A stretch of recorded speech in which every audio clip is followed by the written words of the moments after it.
Karen thought destroying my retirement lawn was just harmless fun, until she discovered what happens when you mess with an electrician who knows exactly how deep concrete foundations go. For 3 months straight, this entitled maniac used my corner lot as her personal shortcut. Every morning, white BMW X5 roaring across my $2,000 Kentucky bluegrass like she owned the place. The screech of tires shredding my irrigation lines, diesel exhaust poisoning my morning coffee, the wet crunch of destroyed dreams under German engineering. I tried talking. She threatened me. I tried signs. She destroyed them. I called police. They said civil matter. What Karen didn't know? I'd just discovered something very interesting about where my property line actually ended, and where her daily route began. One strategically placed concrete bollard later. $80,000 BMW became expensive modern art. Criminal charges, divorce papers, public humiliation. But that's just the beginning of how this psycho neighbor destroyed her entire life. Tell me in the comments, what would you do if someone kept destroying your property? Drop a flag emoji below and let me know where you're watching from. Let me tell you about the American dream that turned into a 3-month nightmare. I'm Marcus Thompson, 52, union electrician who'd spent 30 years installing power systems in everything from shopping malls to hospitals. My specialty? Making sure things stayed exactly where they were supposed to be. Concrete foundations for electrical poles, underground cable systems, permanent installations that could survive anything Mother Nature threw at them. After 3 decades of overtime checks and holiday bonuses, I finally bought my corner lot paradise in Millbrook Heights. Sarah, my wife of 26 years, was fighting early-stage Parkinson's. Her world was shrinking, couldn't drive long distances, couldn't tend her beloved garden anymore. This lawn would be our sanctuary, our place to heal. I dropped $3,000 on the works, premium Kentucky bluegrass, underground irrigation with electrical timers I wired myself, soil amendments that smelled like rich chocolate cake. Every morning I'd walk out with coffee, listening to the gentle hiss of sprinklers, watching something beautiful grow from nothing. Then Karen Whitmore decided my property was her personal racetrack. Picture your worst HOA nightmare, then add a BMW and multiply by psychopath. Karen was 48, with highlights that cost more than most people's car payments and an attitude that could curdle milk. She lived in the neighborhood's biggest McMansion. Think Vegas casino meets suburban excess, with her husband Derek, who owned Whitmore Construction. Here's the kicker. Derek's company built half of Millbrook Heights. Karen drove a white BMW X5 with the license plate Karen W, because subtlety was apparently illegal in her world. The first time I found tire tracks carved through my corner, I thought, honest mistake. Deep ruts through grass that hadn't even established yet, leaving behind the smell of torn earth and burning rubber. Day 2, same tracks, same time, same deliberate destruction. Day 3, I installed a security camera. Bingo. Every morning at exactly 7:47 a.m., Princess Karen would come flying around the corner, gun it straight across my property to avoid a 30-second detour, then speed off like she was late for a royal appointment. The footage was gorgeous, crystal clear evidence of someone who thought rules were for little people. So I walked over to introduce myself like a civilized human being. "Excuse me, Mrs. Whitmore? I'm Marcus, your new neighbor. I noticed you've been cutting across my... It's a free country." She didn't even look up from her flower beds. "Maybe don't plant so close to the road if you can't handle a little traffic." My electrician brain started calculating load-bearing requirements. "Ma'am, that's my property. I have survey stakes." She whipped around with a smile that belonged in a horror movie. "Are you threatening me? Because my husband built this neighborhood, I'm on the HOA board, and you're about to learn how things work around here. I'd be very, very careful about making accusations." The way she said "very" twice, like she was explaining physics to a 5-year-old. Walking back home, my work boots crunched on the gravel driveway with each step sounding like a countdown. Sarah was watching from the window, and I could see the worry in her trembling hands. That night, I pulled out my electrical code books and started researching. 30 years of installing permanent infrastructure had taught me something Karen clearly didn't understand. When you pick a fight with someone who specializes in making things absolutely, permanently, immovably stable, you better be damn sure you're standing on solid ground. Because I was about to teach her the difference between temporary inconvenience and permanent consequences. And Karen Whitmore was about to discover that when you mess with an electrician's retirement dream, physics always wins. You know what 30 years of electrical work teaches you? How to solve problems with precision and patience. That weekend, I made my first tactical move. At Tony's Hardware, I loaded up on low-voltage landscape lights, motion sensors, and enough weatherproof wire to illuminate a small airport. The familiar smell of copper and plastic insulation reminded me of countless job sites where I'd solved bigger problems than one entitled neighbor. If Karen wanted to use my property as her personal speedway, she was going to get the full Broadway treatment. I spent Saturday and Sunday installing what I privately called the courtesy lighting system. 8 motion-activated floodlights positioned every 6 feet along my property line, triggered by anything larger than a house cat. Each connection was perfect, watertight, code-compliant, and designed to last 20 years. The satisfying click of weatherproof connectors brought back memories of my apprentice days when my foreman taught me that residential low-voltage lighting doesn't require permits in most areas, making it the perfect legal solution for property security.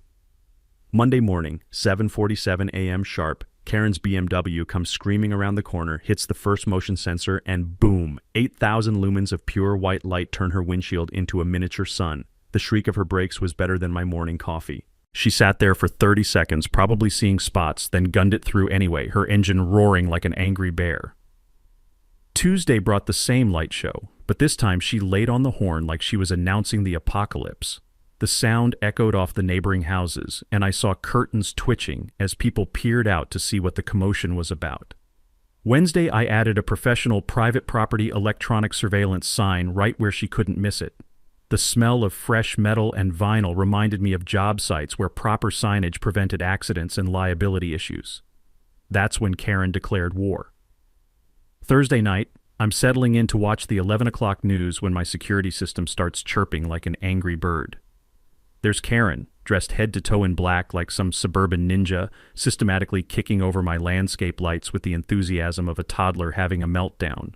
The infrared camera caught everything in beautiful detail, her face twisted with rage, her designer shoes making contact with $800 worth of equipment, even the moment she realized the little red recording light was blinking at her.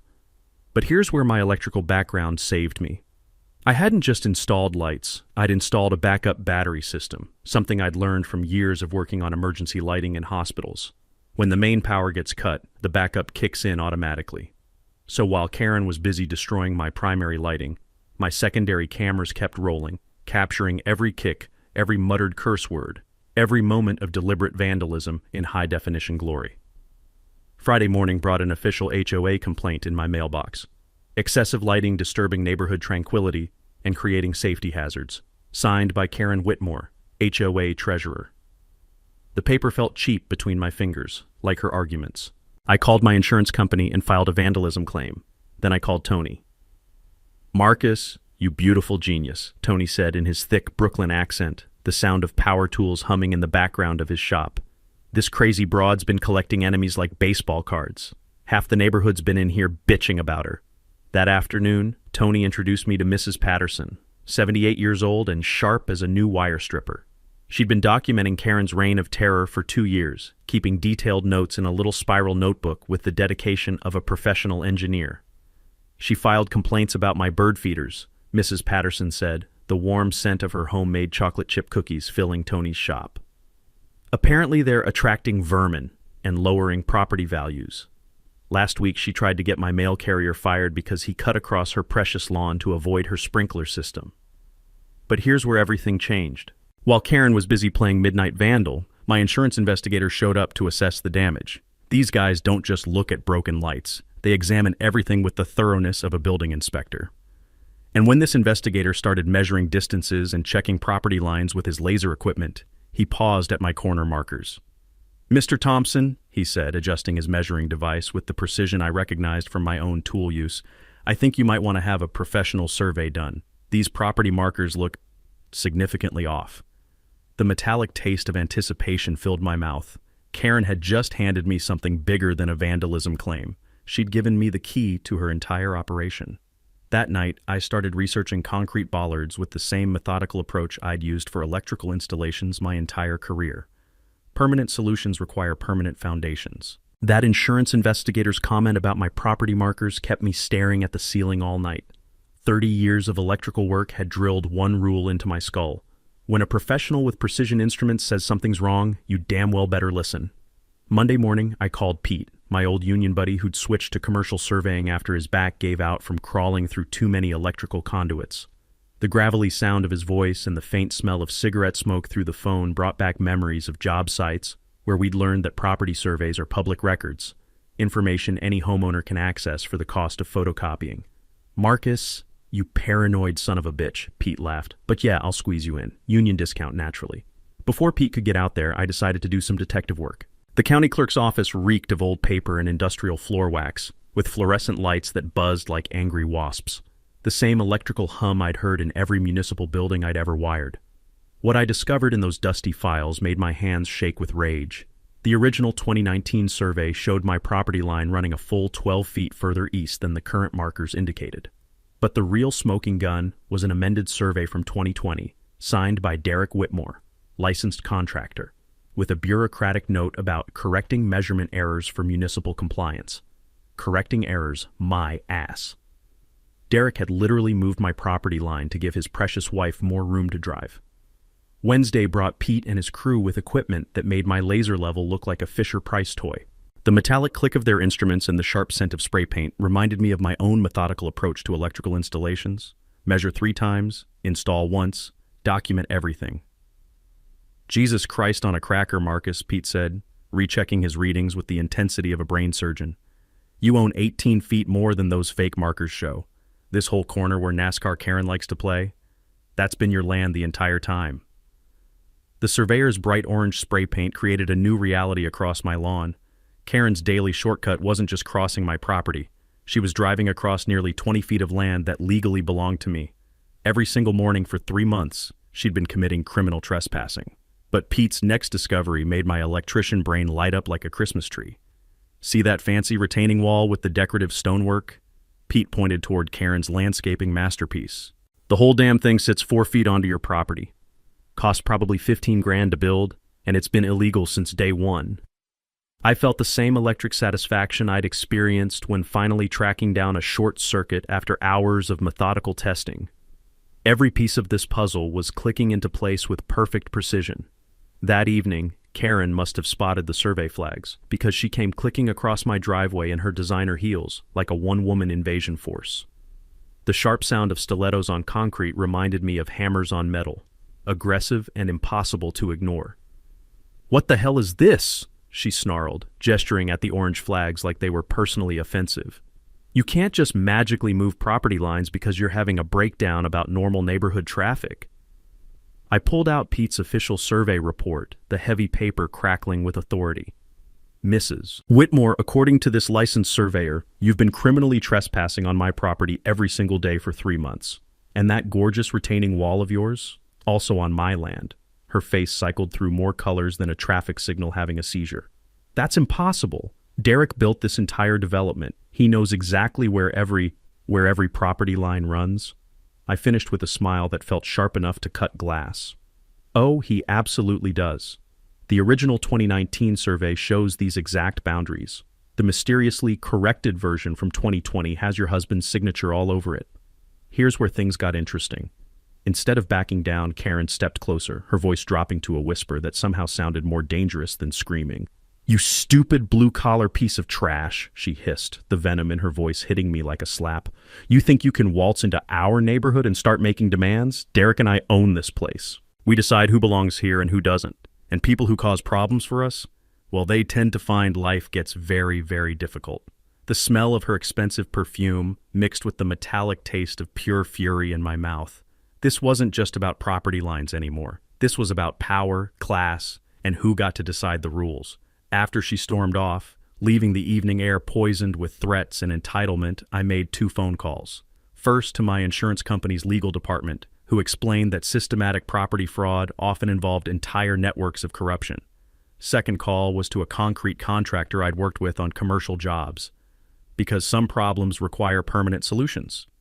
Karen's promise to make my life very, very difficult wasn't just a threat.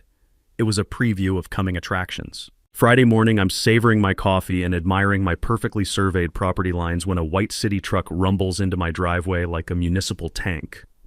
Out steps Dave Morrison, code enforcement officer with a clipboard and the dead-eyed expression of someone who's given up on justice. "Mr. Thompson, Anonymous complaint about unpermitted electrical installations creating safety hazards. The metallic taste of bureaucratic corruption replaced my morning brew. What installations? Dave gestured toward my landscape lighting like he was identifying evidence at a crime scene. Motion-activated floodlighting, underground wiring systems, potential commercial-grade equipment in residential zoning. Anonymous complaint. Right.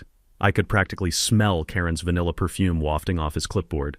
Those are standard low-voltage landscape lights, I explained, drawing on 30 years of electrical expertise. Everything's code compliant. I'm a licensed union electrician.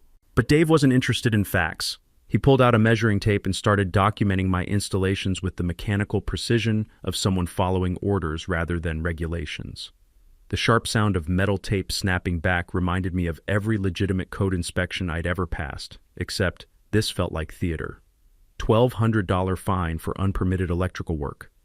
10 days to remove everything or face escalating penalties.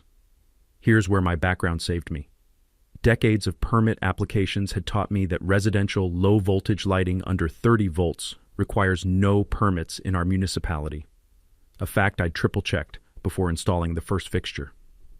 But something about Dave's demeanor triggered my troubleshooting instincts. Dave, quick question. Where do you golf? His pen froze mid-signature. What's that got to do with anything? Neighbor mentioned seeing you at Millbrook Country Club. Beautiful course. The flush creeping up his neck was more revealing than any confession. Millbrook Country Club was Derek Whitmore's weekend headquarters, where construction contracts got discussed over 18 holes and municipal favors got traded like baseball cards. After Dave drove off with his fraudulent citation, I called my old foreman Big Jim, whose gravelly voice carried 40 years of municipal building department experience. Dave Morrison's been struggling since his divorce, Jim explained, the sound of hammering echoing in the background. Word around the department is he's been accommodating certain developers lately. Bills don't pay themselves, you know. The stench of corruption was getting thicker than summer asphalt. That afternoon, I filed a Freedom of Information Act request for all building complaints from the past 18 months. When the city clerk handed me a stack of photocopied papers that smelled like toner and broken dreams, I understood the true scope of Karen's operation. 47 complaints, all signed by Karen Whitmore, targeting 19 different neighbors. Excessive garden decorations, unauthorized driveway modifications, suspicious property improvements, paint color violations.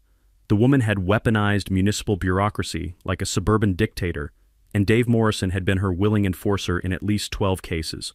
But then I found the smoking gun that made my electrician brain light up like a Christmas tree. 3 months ago, Dave had signed off on Derek's $1 million addition project, the same timeline when those property surveys got mysteriously corrected, without requiring a single permit revision or inspection delay.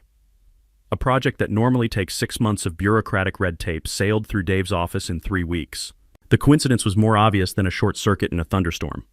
I called Tom Rodriguez, the city's head electrical inspector, a straight shooter I'd worked with on commercial projects for 15 years. Power tools hummed in the background when he answered, the familiar sound of honest work being done right. Marcus, retirement boring you already? Tom, I need a second opinion on some residential lighting. Professional courtesy? 30 minutes later, Tom stood in my yard with his own precision instruments, examining my installations with the thoroughness of a surgeon. His expression shifted from professional interest to barely contained outrage. This is museum-quality work, Marcus. Better than 90% of commercial installations I inspect. He held up Dave's citation like it was contaminated. Whoever wrote this either failed electrical code certification or they're deliberately lying. But here's the plot twist that changed everything. While Tom was documenting Dave's fraudulent inspection, his radio crackled with an emergency call. Major electrical fire at Derek Whitmore's latest construction site. Faulty wiring, no permits on file, potential criminal negligence. The irony was so perfect it tasted like victory. Tom's official report to the city that evening didn't just exonerate my installations. It triggered a full internal investigation into Dave Morrison's recent inspection decisions and his suspicious relationship with certain local developers. That night, I finalized my concrete bollard specifications with the same methodical precision I'd brought to electrical installations my entire career. Every measurement perfect, every regulation satisfied, every detail designed for permanent results. Because Karen was about to discover that some people build things that last forever. The professional survey results that Pete delivered Monday morning didn't just confirm my suspicions. They blew the lid off a property theft operation that would make a con artist weep with admiration. "Marcus, sit down for this," Pete said, spreading blueprints across my kitchen table with the solemnity of a coroner delivering bad news. The papers crackled with official authority, and the smell of fresh ink mixed with my coffee created an oddly ceremonial atmosphere. The numbers were staggering. I didn't just own 8 or 12 feet more than those fake markers indicated. I owned 18 feet beyond what Karen thought was her territory. Her daily BMW shortcut crossed nearly 20 feet of my property while her precious decorative retaining wall sat 4.5 feet onto my land. But here's where it gets beautiful. Karen's husband Derek hadn't just moved my property line. He'd systematically stolen land from 6 different homeowners over the past 4 years, creating a spiderweb of fraudulent surveys that netted his family an extra half-acre of prime real estate. "Look at this." Pete pointed to the overlay comparison, his finger tracing the differences between original and corrected surveys.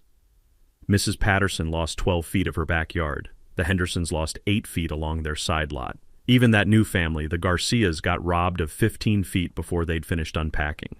The metallic taste of pure rage filled my mouth. This wasn't just about my lawn anymore. This was about a systematic theft operation disguised as clerical corrections. But my electrical background had taught me something Derek apparently never learned. When you build on stolen ground, everything becomes unstable. And I was about to introduce some serious instability to Karen's perfect little world. See, 30 years of installing electrical foundations had given me expertise Derek never anticipated. I knew exactly how deep concrete bollards needed to go for maximum vehicle impact resistance. I understood load-bearing calculations, stress distribution, and most importantly, the precise placement that would turn a speeding BMW into abstract art. The legal consultation that afternoon confirmed what my gut already knew. Real estate attorney Sarah Kim examined Pete's survey with the intensity of a detective studying crime scene photos, the fluorescent lights in her office buzzing with familiar electrical hum. "Mr. Thompson, you have grounds for a lawsuit that could bankrupt the Whitmores," she said, her voice carrying the quiet confidence of someone who'd won bigger battles. "Systematic property fraud, municipal corruption, civil rights violations under color of authority. We're talking criminal charges and 7-figure damages." The sweet smell of victory was intoxicating, but I had a better idea.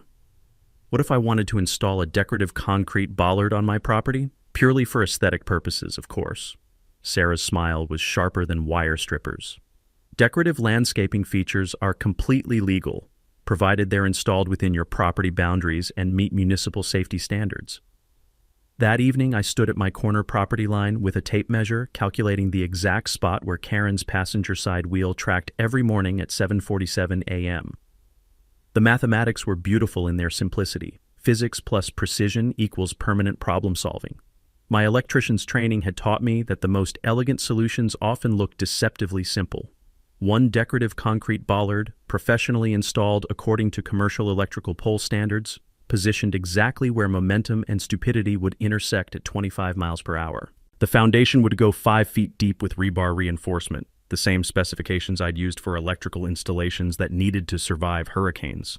The bollard itself would be 42 inches of reinforced concrete with a decorative cap, perfectly legal and absolutely immovable. Karen's illegal shortcut was about to become the most expensive driving lesson in municipal history. And the beautiful part? She was going to do it to herself. Some people plan revenge. I engineer permanent solutions. Tuesday morning, I drove to Industrial Concrete Supply with the same methodical approach I'd brought to every major electrical installation in my career. The warehouse smelled like cement dust and rebar, triggering memories of commercial jobs where foundations had to be absolutely perfect the first time. "I need a decorative bollard," I told Miguel, the manager who'd supplied concrete for half my electrical pole installations. "Residential application, but I want commercial-grade specifications." Miguel raised an eyebrow at my requirements. 42 inches tall, 8-inch diameter, reinforced core, decorative granite cap. "Jesus, Marcus, you planning to stop a tank?" "Just want something that'll last," I said, the taste of anticipation metallic on my tongue. The technical specifications were beautiful in their precision. Foundation depth, 5 feet extending below the frost line for permanent stability. Rebar reinforcement, 4 half-inch steel bars running the full height, cross-braced every 18 inches. Quickset concrete, 4,000 psi compressive strength, the same standard I'd used for electrical installations that needed to survive hurricane-force winds. Wednesday brought the legal team assembly. Real estate attorney Sarah Kim had connected me with a surveyor willing to testify about fraudulent boundary alterations, while my insurance company's investigator documented every piece of evidence we'd collected. The conference room smelled like fresh coffee and expensive legal pads, but the atmosphere crackled with the electricity of impending justice. The beauty of this approach, Sarah explained, spreading documents across the mahogany table, is that decorative landscaping elements are protected speech under municipal aesthetic regulations. As long as your bollard meets safety standards and stays within your property boundaries, Karen can't touch it legally. But I wasn't just relying on legal protection. My electrical background had taught me that backup systems prevent catastrophic failures, so I'd recruited a community network that would make Karen's retaliation attempts impossible. Mrs. Patterson had organized what she called the Millbrook Neighborhood Defense Committee, which sounded official enough to make HOA board members nervous. Tony's hardware store became our unofficial headquarters, where the smell of motor oil and metal shavings mixed with the excitement of neighbors who'd finally found someone willing to fight back. "That woman's been terrorizing this neighborhood for 4 years," said Dave Henderson, whose backyard had been stolen 8 feet at a time. "If you can stop her, you've got my full support." The Garcias, who'd lost 15 feet of their property before they'd even finished unpacking, offered to document everything from their security cameras. Jim Martinez volunteered his landscaping crew to help with the installation. Even the mailman, who'd been harassed by Karen for walking on her grass, promised to keep watch during his daily rounds. Thursday afternoon brought the precision installation planning that separated professional work from amateur attempts. Using a laser transit I'd borrowed from Pete's surveying company, I marked the exact spot where Karen's passenger wheel crossed my property line every morning.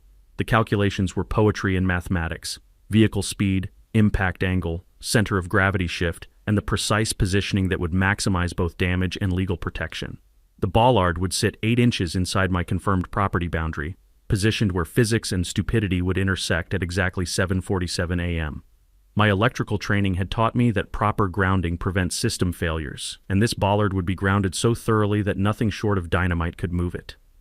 Friday morning, Miguel's crew arrived with the concrete mixer that sounded like a mechanical dragon breathing life into my plans. The sweet chemical smell of quickset concrete mixing with water reminded me of every foundation I'd ever poured for electrical installations that needed to last decades. The excavation went 5 feet down, revealing the dark soil that would cradle my revenge for the next century. 4 pieces of half-inch rebar formed a steel skeleton that could stop a freight train, while the concrete mixture achieved the consistency of liquid stone. "This thing's going to be here when your great-grandkids are old," Miguel observed, watching his crew pour the foundation with professional pride. The bollard itself was a masterpiece of functional art: reinforced concrete core, decorative granite cap, and a small bronze plaque reading Maple Grove Memorial Garden, established 2024. To any casual observer, it looked like a thoughtful landscaping accent. To Karen's BMW, it would look like the hand of God. While the concrete cured over the weekend, I repositioned my security cameras for optimal impact documentation and placed attorney Sarah Kim's business card on speed dial. Every detail had been planned with the same obsessive precision I'd brought to electrical installations where lives depended on getting it right. Monday morning, Karen would discover that some problems require permanent solutions, and some electricians know exactly how to make things stick. Karen's vacation to Palm Beach ended Monday morning at exactly 7:47 a.m., marked by the familiar sound of her BMW engine revving with its usual entitled aggression. What she didn't expect was the decorative landscape feature that had sprouted in her absence like a concrete mushroom of justice. I was positioned at my kitchen window with fresh coffee and a front row seat to physics in action. The steam from my mug mixed with the crisp morning air as Karen's white BMW came screaming around the corner at her usual 25 miles per hour, following the exact trajectory she'd carved through my property for 3 months. The moment of impact was everything I'd calculated and more. Karen's passenger side wheel clipped my bollard at precisely the angle I'd engineered, creating a symphony of destruction that echoed off every house in the neighborhood. The metallic screech of rim against concrete, the explosive pop of tire meeting immovable object, the satisfying crunch of German engineering discovering American mathematics. Her BMW lurched sideways like a wounded animal, suspension components singing their death song as the wheel well crumpled against my perfectly positioned monument to property rights. Steam hissed from her radiator like an angry dragon, while her hazard lights blinked frantically in automotive distress. The silence that followed was broken only by the gentle hiss of escaping coolant, and Karen's voice rising in a crescendo of rage that would have impressed opera singers. "What the fuck is that thing?" I stepped onto my front porch with the casual satisfaction of someone whose morning coffee had just gotten significantly better. "Good morning, Mrs. Whitmore. That's a decorative garden feature. I installed it while you were away." Karen emerged from her disabled BMW like a fury rising from the underworld, her designer vacation outfit contrasting beautifully with the smell of antifreeze and burnt rubber. "You did this on purpose. You set a trap." "Ma'am, that bollard is 8 inches inside my property line, professionally installed according to municipal standards." I held up Pete's survey documentation, like a shield made of legal paper. "Perhaps you should consider using the public street instead of my private property." The transformation in Karen's face was spectacular. Confusion shifting to understanding, understanding morphing into pure rage. "You son of a bitch. This is going to cost you everything." But here's where Karen made her first tactical error. Instead of calling her insurance company or a tow truck, she called the police, demanding they arrest me for setting booby traps and attempted vehicular assault. Officer Rodriguez arrived 20 minutes later, his patrol car's radio crackling with the background noise of municipal authority. The smell of hot asphalt and Karen's increasingly desperate perfume created an oddly festive atmosphere as he examined the scene with professional detachment. "Ma'am, this appears to be a decorative landscape feature installed on private property," he observed, measuring the distance from bollard to property line with the same laser precision Pete had used for the survey. "Do you have permission to drive on this gentleman's land?" Karen's response was a masterpiece of entitled fury. "I don't need permission. I've been using this route for months. He can't just change the rules." Officer Rodriguez's expression shifted to the kind of patient exhaustion reserved for dealing with particularly dense criminals. "Ma'am, driving on private property without permission is criminal trespassing. The property owner has every right to install landscape features within his boundaries." That's when Karen played her trump card, pulling out her phone to call Derek with the desperate energy of someone whose world was collapsing in real time. "Derek, get down here right now. This blue-collar asshole destroyed my car." But Derek's response, audible through the phone's speaker, wasn't quite the cavalry charge Karen expected. "Jesus Christ, Karen, what did you do now? I'm in the middle of a code enforcement investigation. Handle it yourself." The color drained from Karen's face faster than coolant from her radiator. Derek hanging up on her in front of witnesses was more devastating than the actual car damage. Officer Rodriguez completed his report with the bureaucratic efficiency of someone who'd seen this exact scenario play out countless times. No charges filed, incident classified as driver error on private property, insurance claim responsibility falling squarely on Karen's shoulders. After the tow truck hauled away her wounded BMW, leaving only the lingering scent of defeat and expensive perfume, Karen stood in my driveway like a general surveying a lost battlefield. "This isn't over," she whispered, her voice carrying the kind of quiet venom that promised escalation beyond anything we'd experienced so far. But I had something she didn't. A community of allies, legal documentation, and the kind of methodical planning that comes from 30 years of solving problems that have to work the first time. That evening, Mrs. Patterson organized an impromptu bollard appreciation party in my backyard, where the smell of barbecue and the sound of neighbors laughing created the exact opposite atmosphere of Karen's morning meltdown. The war was just beginning, but the first battle belonged to physics, precision, and the power of knowing exactly where your property lines end. Karen's promise that this isn't over wasn't just a threat. It was a declaration of total war. And like most desperate people backed into a corner, she was about to make the kind of mistakes that turn property disputes into felony charges. Wednesday afternoon, I'm replacing a sprinkler head damaged by Karen's automotive encounter with my bollard when Mrs. Patterson shuffles over with the urgency of someone carrying nuclear secrets. "Marcus, dear, you need to see this," she whispered, producing her smartphone with the pride of someone who'd finally mastered modern technology. I recorded Karen on the phone this morning. The video quality was grainy, but the audio was crystal clear. Karen pacing in her driveway like a caged animal, screaming into her phone with the kind of volume that suggested the person on the other end was either deaf or hiding. "I don't care what it costs. I want that thing gone by Friday, and I want it to look like an accident." Mrs. Patterson's arthritic finger scrolled to the next video. "This one's even better. Same day, different call." Karen's voice dropped to a conspiratorial whisper that carried farther than her shouting. Make it look like emergency utility work. Gas leak, water main break, whatever. I'll handle the paperwork with the city. The metallic taste of impending victory filled my mouth. Karen wasn't just planning vandalism. She was orchestrating fraud on a municipal level. Thursday morning brought the first phase of Karen's master plan. A yellow excavator rumbled down Maple Grove Avenue with the authority of legitimate construction equipment, operated by a guy who looked like he'd learned to drive heavy machinery in prison. I called the gas company first. Hi, this is Marcus Thompson on Maple Grove. Do you have any emergency work scheduled in my area today? No, sir. Nothing on the books for your street this week. Water Department. Nope. No scheduled maintenance in Millbrook Heights. Electric Company. All our crews are working downtown today, Mr. Thompson. Strike 3. Karen's emergency utility work was about as legitimate as her property boundaries. But here's where my electrical background saved the day again. Years of coordinating with utility companies had taught me that real emergency work requires permits, proper signage, and coordination with multiple departments. Fake emergency work just requires a desperate housewife with too much money and no common sense. I positioned myself at my front window with my phone ready to record as the excavator approached my bollard like a mechanical gladiator entering the arena. The operator clearly knew this wasn't legitimate work. His movements were hesitant, constantly looking around like he expected sirens at any moment. Then Karen appeared, marching across my lawn in designer boots completely inappropriate for construction site supervision.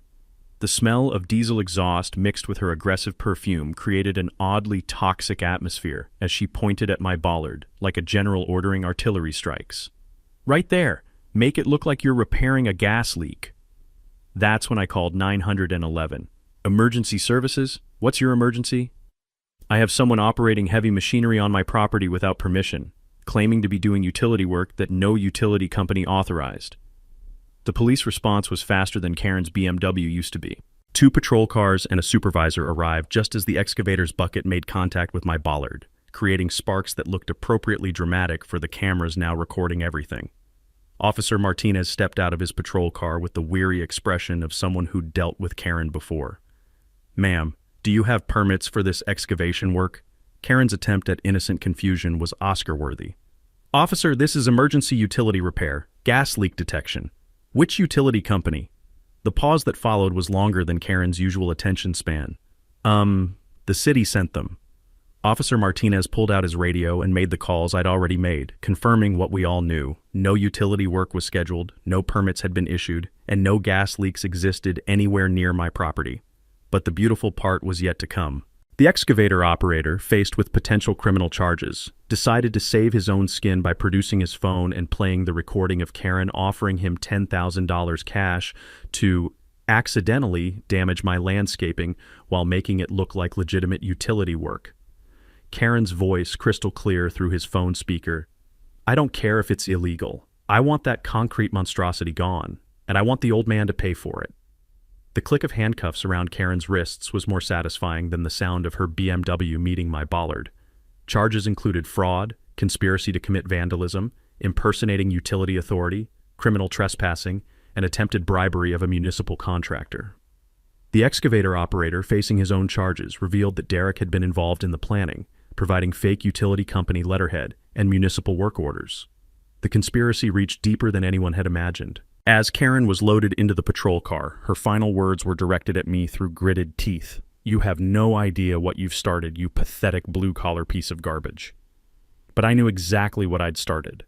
The systematic destruction of a criminal enterprise that had been terrorizing my neighborhood for years. That evening, local reporter Janet Williams knocked on my door with the hunger of someone who'd scented a Pulitzer Prize in the making. The monthly city council meeting had never seen a crowd like this. Standing room only, 3 local TV stations with cameras rolling and an atmosphere charged with the electricity of long-awaited justice. The municipal building's fluorescent lights buzzed overhead like angry wasps as nearly 200 residents packed into a space designed for 50. Karen arrived 20 minutes late with a legal team that probably cost more than my annual retirement income. Her lead attorney, Richard Pemberton, carried himself with the arrogance of someone who'd never lost a case involving blue-collar defendants. The smell of expensive cologne and legal desperation followed them to the front row like a toxic cloud. City Council Chairman Bob Mitchell called the meeting to order with the nervous energy of someone who knew he was about to witness either justice or a complete clusterfuck. We're here to address property boundary disputes and municipal code enforcement practices in the Millbrook Heights development. Pemberton stood up like he was addressing the Supreme Court instead of a small-town council meeting. Chairman Mitchell, my client has been the victim of a targeted harassment campaign by Mr. Thompson, who has deliberately created dangerous obstacles on public thoroughfares to cause property damage and personal injury. The legal terminology sounded impressive until you realized it was complete bullshit wrapped in expensive vocabulary. Furthermore, Pemberton continued, his voice carrying the kind of condescension that made my electrician hands itch for wire strippers. Mr. Thompson's so-called decorative bollard represents an attractive nuisance and public safety hazard that the city has a responsibility to remove immediately. Council member Sarah Gonzalez leaned forward with the expression of someone who'd actually read the case files. Mr. Pemberton, are you claiming that a decorative landscape feature installed 8 inches inside private property boundaries somehow constitutes a public hazard? That's when Pemberton made his fatal mistake. The location of that obstacle was specifically calculated to cause maximum damage to vehicles using the established traffic pattern through the area.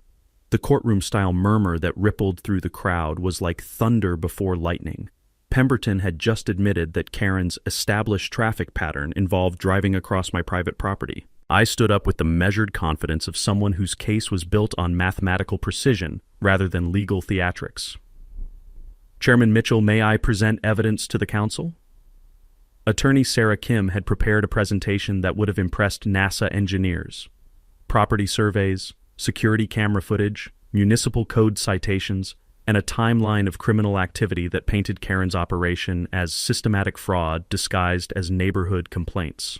The first exhibit was Pete's professional survey, displayed on a screen large enough for everyone to see. The collective gasp when the actual property boundaries appeared was audible throughout the room. Karen hadn't just been trespassing. She'd been stealing land from 6 different families for 4 years. As you can see, I explained, pointing to the overlay comparison with the laser pointer's red dot dancing across the screen. The Whitmore family has systematically altered property boundaries to benefit their own interests, while filing fraudulent complaints against neighbors who questioned their activities. But the real showstopper was the security footage compilation. 3 months of Karen's BMW deliberately crossing my property, followed by her nighttime vandalism of my lighting system, culminating in the excavator incident with crystal-clear audio of her offering bribes for criminal destruction of property. The crowd's reaction when Karen's voice played through the sound system, "I want that concrete monstrosity gone and I want the old man to pay for it," was like a dam bursting. Spontaneous applause, cheers, and someone in the back shouting, "Lock her up!" Councilmember Patricia Williams raised her hand for silence. "Mrs. Whitmore, do you have anything to say in your defense?" Karen stood up like she was ascending to a throne rather than facing municipal justice. Her voice carried the same entitled fury I'd heard in my driveway, but now it was amplified for everyone to witness. "This is a conspiracy!" she shrieked, her perfectly styled hair trembling with rage. "A blue-collar conspiracy designed to destroy successful people who've built this community. These people are jealous of what Derek and I have accomplished."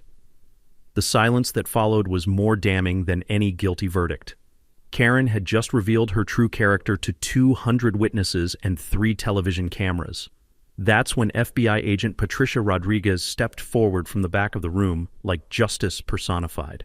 "Mrs. Whitmore, I'm Agent Rodriguez, Federal Bureau of Investigation. We've been investigating municipal corruption in conjunction with construction fraud, and your case has provided valuable evidence for our ongoing inquiry." The color drained from Karen's face faster than coolant from her BMW radiator. "Federal investigation? Your husband's construction company has been altering property surveys across 3 counties, with municipal code enforcement officers providing cover in exchange for personal favors. We estimate the total property theft at over $2 million. Council Chairman Mitchell's gavel came down like a judge's sentence. The city of Millbrook officially supports Mr. Thompson's property rights and apologizes for any municipal code enforcement irregularities. All fines and citations against Mr. Thompson are hereby dismissed." Karen's final meltdown was worthy of reality television. "You'll all regret this. This whole corrupt town will pay for protecting this pathetic loser." As security escorted her from the building, the crowd erupted in applause that lasted longer than her marriage would. 6 months after the town hall meeting that ended Karen Whitmore's criminal empire, my morning coffee tastes sweeter than ever. Justice, it turns out, has a flavor all its own. Karen pleaded guilty to federal fraud charges in a deal that saved taxpayers the cost of a trial, but cost her everything that mattered. 18 months in federal prison, 3 years probation, and $53,000 in restitution to the neighbors whose land she'd stolen. Her McMansion sold for $90,000 below market value, every penny consumed by legal fees and victim compensation. Derek got 3 years federal time for contractor fraud and permanently lost his construction license. The FBI investigation my little Bollard triggered revealed a property theft network spanning 4 counties, involving 17 municipal employees and stealing over $3 million in land value from working families. Sometimes small acts of resistance topple entire criminal empires. But the real victory wasn't watching Karen get handcuffed. It was watching my neighborhood bloom into the community it was always meant to be. I donated my entire $38,000 settlement to establish the Millbrook Neighborhood Justice Fund, providing free legal resources for residents facing contractor fraud, property disputes, or municipal corruption. Mrs. Patterson became our volunteer coordinator, applying the same meticulous documentation skills she'd used to bring down Karen. Our first case helped the Martinez family recover $22,000 from a roofing scam. Our second stopped a developer from stealing playground space from the elementary school. Our third provided legal support for elderly residents targeted by predatory contractors. Knowledge shared becomes power multiplied. Sarah's transformation has been the most beautiful part of this whole journey. Once the stress of our property war ended, her Parkinson's symptoms stabilized dramatically. She started an herb garden next to my famous bollard, where the sweet smell of rosemary and thyme mingles with the satisfaction of victory every morning. Her laughter, which had been missing for months during Karen's reign of terror, now fills our backyard during evening barbecues with neighbors who've become genuine friends. My bollard achieved fame beyond anything I'd imagined. The bronze plaque now reads, Millbrook Memorial to Community Justice, where neighbors stand together, Este 2024. Electrical contractors bring apprentices to see what happens when technical knowledge serves moral purpose. Property rights organizations use our story in training seminars. Law schools teach our case as an example of effective grassroots legal strategy. Tony's hardware store became our unofficial community center, where the familiar smell of WD-40 and the sound of neighbors solving problems together creates an atmosphere of genuine mutual aid. He now offers monthly workshops on property rights, evidence documentation, and basic legal procedures. Turns out our neighborhood was full of teachers, accountants, nurses, and craftspeople whose combined skills could solve almost any problem. The Garcia family used their settlement to open Bollard Cafe, which has become our weekly gathering spot where community business gets done over exceptional coffee and Maria's homemade empanadas. Dave Henderson started a neighborhood watch program that's eliminated petty crime entirely. Even our mail carrier, who endured years of Karen's harassment, now stops for coffee and updates on community projects. But my proudest achievement is personal. I've become the neighborhood's go-to consultant for property rights and municipal advocacy. My electrical background provided the technical foundation, but these neighbors taught me that expertise becomes powerful when it serves community justice rather than individual profit. Last week, a young couple with twin toddlers moved into Karen's old house. They seem wonderful, respectful, community-minded, eager to contribute. But I noticed their contractor installing a fence that might encroach on the Patterson property line, and Mrs. Patterson has already started taking her signature detailed photographs. Some lessons bear repeating, and some communities are worth protecting. The bollard still stands proud in my corner garden, decorated with Sarah's flowers and surrounded by the laughter of children who play freely in a neighborhood where bullies no longer rule. Every morning when I walk out with my coffee, I'm reminded that sometimes the most permanent solutions start with one person willing to dig deep foundations for justice. Drop your worst HOA or neighbor nightmare in the comments below. I read every story personally, and some of you might inspire the next episode of HOA Stories. Your voice matters, and your story deserves to be heard. Subscribe to HOA Stories and hit that notification bell for more tales of regular people fighting back against entitled neighbors, corrupt systems, and petty tyrants. Because sometimes the best revenge is building something that lasts forever. We appreciate you spending your time with us on HOA Stories, where HOA Karens finally get checked. If you enjoyed today's drama, hit like, comment on your favorite part below, and don't forget to subscribe so you'll be the first to catch our next HOA Showdown.